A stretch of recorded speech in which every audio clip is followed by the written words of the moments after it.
dollars, okay? Dala ko lang yung aking ID, hindi ko dala yung passport ko. Okay, samahan niyo ako. Dito sa Japan, madali lang magpalit. Basta kumpleto ka lang sa requirements, okay? At saka nandito tayo sa airport, Japan to, okay? Pero sa ibang bansa. Konnichiwa, this is Baby Ko Channel. Hello, alam niyo ba mga ka-baby ko, dahil malapit na akong umalis.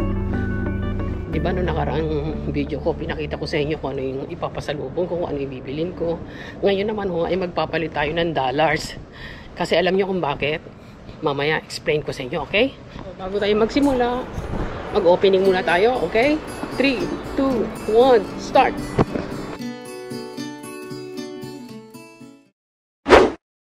Hello, andito na ako ngayon sa station. Meron ako ituturo sa inyo mga ka-baby ko. Ito ay baby ko style. Pag ako ay nagta-travel, halimbawa sa US, nagpapalit ako ng dollars. And syempre, may dala rin akong card. Kaya lang, ang topic natin po today is about changing dollars. Why? Alam nyo ba after COVID, meron pa namang COVID, kaya lang, nagbago ang mga rules. Dati noon, pag ikaw aalis, pwede kang magpalit ng dollars sa bangko. Meron pa rin naman, pero ngayon hindi na lahat ng bangko ay nagpapalit ng dollars. Alam nyo ba yon? So bagong ano yon ha, bagong topic yon ha mga kabebe ko, bagong rules. Alam nyo ba, noon pag ako ay umaalis, nagpapalit na ho ako ng dollars sa malapit na bangko.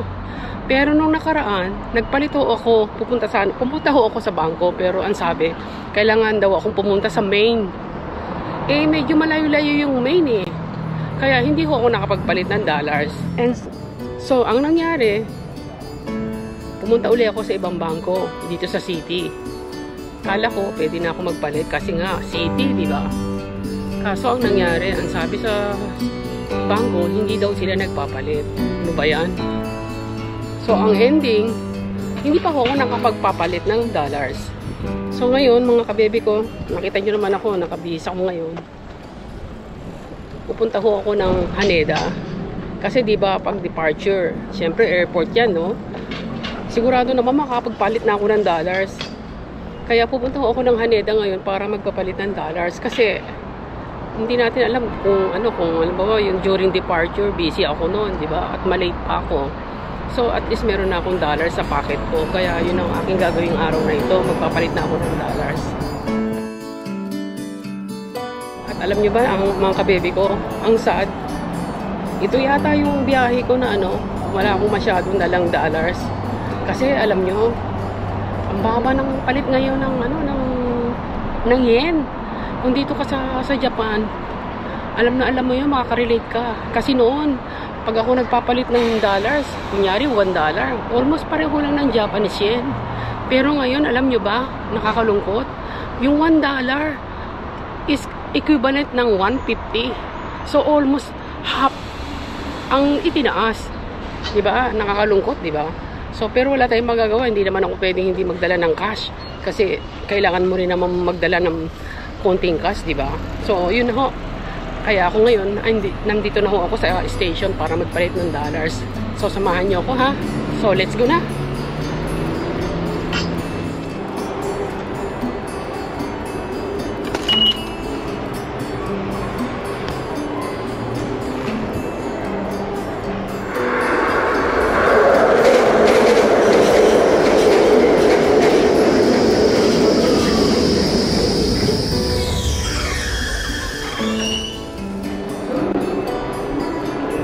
Alam niyo ba, lagi kong chinecheck kung magkano na ang palit ng dollars. Pero talagang hindi siya talaga bumababa. Taas pa nga lalo eh. Pero nakakalungkot eh, di ba? Kaya sabi ko dun sa kapatid ko, pagdating ko dyan, bahala ka na sa akin, wala akong masyadong dalang Kasi, syempre imagine mo, ang laki ng pinalit na ngayon, di ba? Hindi ngayon advisable na pumunta ka ng abroad, kung taga-Japan ka. Lugi ka eh. Kaya nakakalungkot kayo, pati nga sa bagahe, mahigpit sila ngayon. Bawat kilos mo ngayon, may bayad. Pati nga yung reservation, may bayad. Extra bag, may bayad. Kaya nakakasad, di ba? Pero hindi mo pwedeng, hindi mo naman pwedeng hindi sundin dahil wala ka ng choice, di ba? Na-share ko lang sa inyo mga kabebe ko. Parating na siguro yung aking, yung train. Ano ba yan? Nakikita nyo ba yung train na yan? Galing yan ng Narita. Going to Haneda. Sakay na tayo, okay?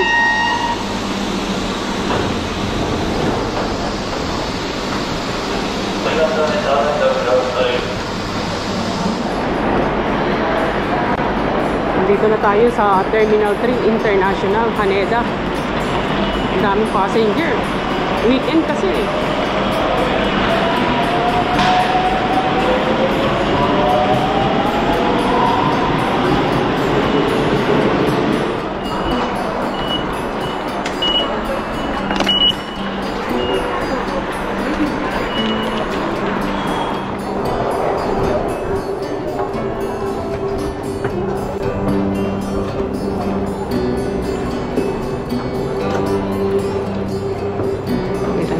Passenger, hindi katulad ng pandemic, walang katao-tao. Ako lang yata halos eh. Pero tingnan nyo ngayon, ang dami. Okay? Share.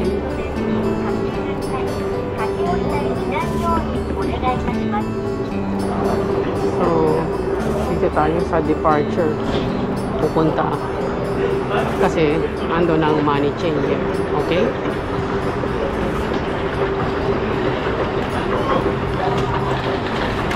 Yung money changer, okay? Ang daming masyadong passenger ngayon. Ano ba yan? Ayun, nakita ko na. Okay ah. Ayun, currency exchange. Tingnan natin. Ang rate, baka tumaas pa lalo. Ano ba yan? Huwag naman sana. Napakalungkot naman kung sobrang taas ng dollars. Jen jen! Ayun. Natin.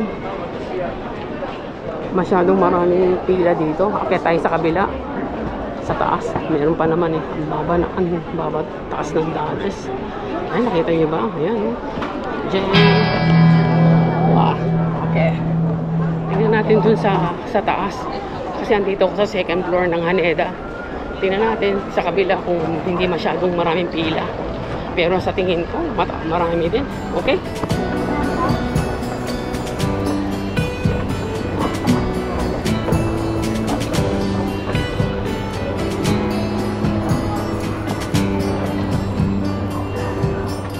So, ayan, departure, third floor. Okay? Daming passenger, nakikita nyo ba? Yun, oh. Wow, punong-puno dun sa departure dun. So, nakita nyo ba yung punong-puno? Oh my gosh! Hanapin natin yung money changer, okay? Kung mahirap, pag ganitong weekend, maraming passenger. Ano ba yan? Nakita nyo ba yung dinaanan ko? Sobrang daming passenger. Hindi ko pa makita yung money changer. Ayun, nakita ko na. Okay. Ayun, nakita nyo. Currency exchange. Mizuho. Dito, hindi masyadong maraming pila. Okay, dito. Ay, nako. Parang wala naman siguro ng currency. Okay? Check natin kung magkano. Ay, parang walang. Siyempre, pareho. Nasa Haneda tayo. 152.67. My goodness. Nakita nyo, 152 plus. Ang taas pa. Nung nagpunta ako rito, 150, 149. Ano ba yan? Napakalungkot, di ba? Talagang hindi mapigilan ng pagtaas ng dollars. Kaya yung mga taga-Japan, kung magta-travel kayo going to US o sa Europe, hindi advisable ngayong panahon na ito. So, pero katulad ngayon, depende nga lang sa situation. Kasi ako, kailangan ko umuwi dahil alam nyo na, matagal na ako hindi nakakauwi ng US eh. Kailangan ko nang makitang mahal kong mother. So, paggawa ko ng video na to, malalaman niya na nauuwi pala ako. Masaya yun, sigurado. Yan ah, Nay ah, nakita nyo naman. Ang palit ng dollars ngayon, sobrang taas. O Nay.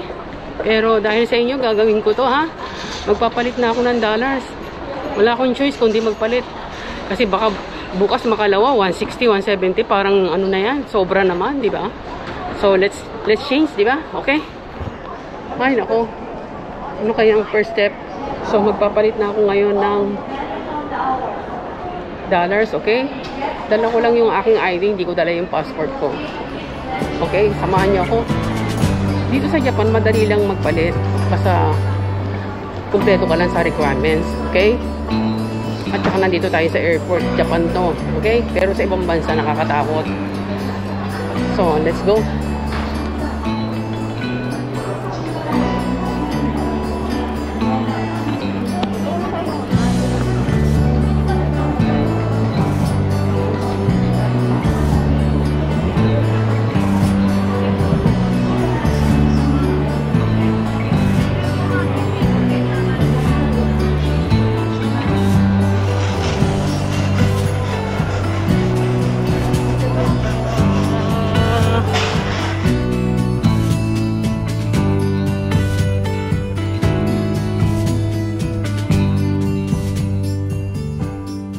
So, ito nakapagpalit na ako ng dollars.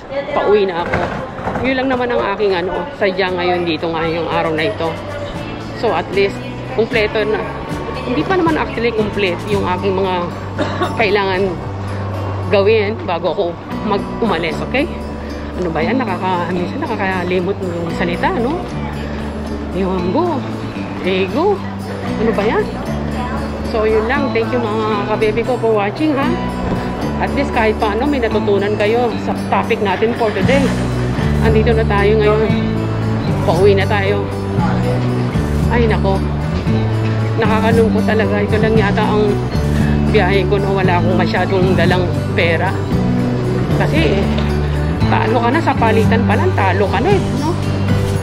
So yun mga kabebe ko ha. Kung aalis, hindi na lahat ng bangko ay nagpapalit ng dollars. Limited na lang.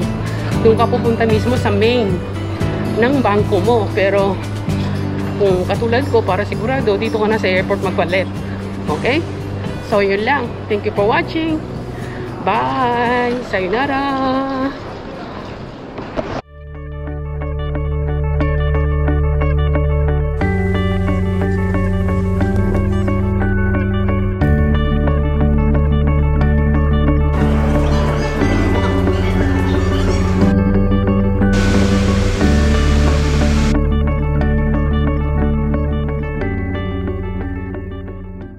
Ayun, nakita nyo, currency exchange, Mizuho.